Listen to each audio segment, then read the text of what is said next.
Hello viewers, আসসালামু আলাইকুম। Welcome to the Fora food creation. মায়ের হাতের স্পেশাল গরু মাংসের রেসিপি দেখার জন্য আমন্ত্রণ জানাচ্ছি। গরু মাংস আমরা কম বেশি খেয়ে থাকি, সেটা যদি হয় মায়ের হাতে তাহলে তো কথাই নেই। তাই আসছে ঈদে অবশ্যই ট্রাই করে দেখবেন। চলুন দেখে নেওয়া যায় কীভাবে তৈরি করতে হয়।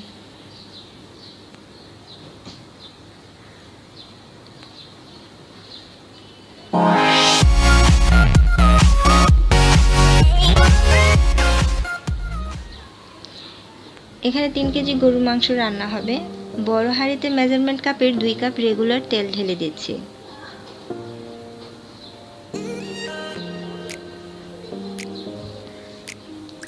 এখন অ্যাড করছি 250 গ্রাম পেঁয়াজ কুচি ঢেলে দিচ্ছি।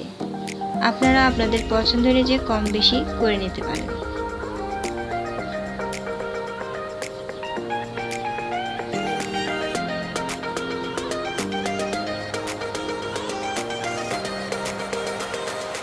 তিন চার মিনিট মিডিয়াম আঁচে হালকা ভেজে নেব।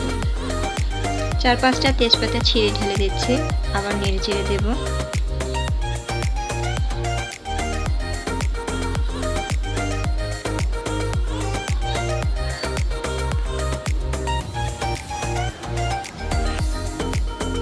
এখন অ্যাড করছি স্বাদ মতো খাবার লবণ।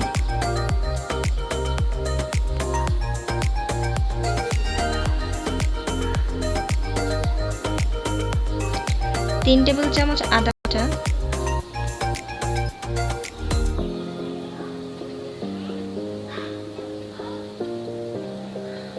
3 টেবিল চামচ রসুন বাটা,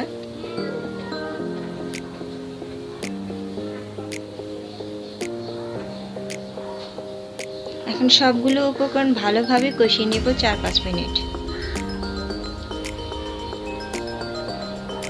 1 টেবিল চামচ আস্ত কাঁচা জিরা ঢেলে দিচ্ছি। মাংস রান্না হওয়ার সাথে সাথে আস্ত কাঁচা জিরা গলে যাবে। এখন অ্যাড করছি 2 চা চামচ হলুদ গুঁড়া,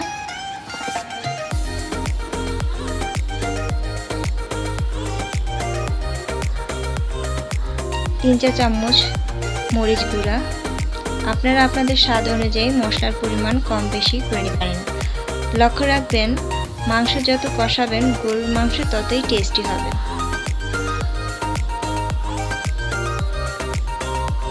এখন ভালো মতন কষিয়ে নিচ্ছি।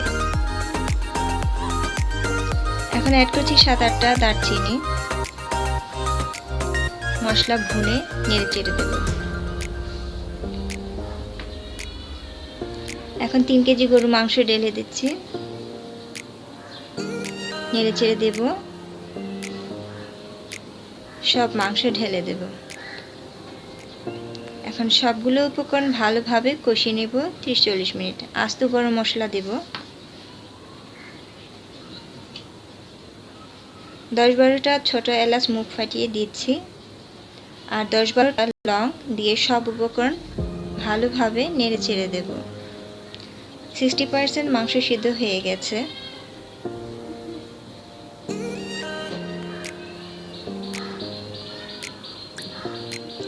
আস্ত শুকনো মরিচ 8-10টা দিয়ে দিচ্ছি, এতে করে কালার ও স্বাদটা ভালো আসবে। এখন ভালো মতো কষিয়ে নিচ্ছি। এখন পর্যাপ্ত পরিমাণে পানি দিয়ে মাংস সিদ্ধ হতে দেব। এ পর্যায়ে 1 কাপ বেরেস্তা ঢেলে দিচ্ছি, এতে করে গরুর মাংসের স্বাদ আর রংটা ফুটে উঠবে।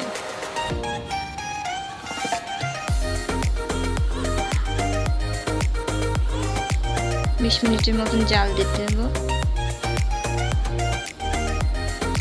এখন রান্না অলমোস্ট শেষ, ঘন হয়ে এসেছে ঝোলটা।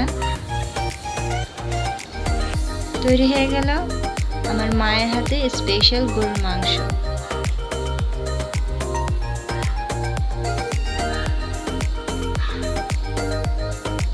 সার্ভিং ডিশে সার্ভ করব। আজকের রেসিপিটা যদি ভালো লেগে থাকে লাইক কমেন্ট শেয়ার করবেন। নতুন নতুন রেসিপি পেতে সাবস্ক্রাইব করবেন, পাশে থেকে বেল আইকনটি ক্লিক করবেন। আল্লাহ হাফেজ।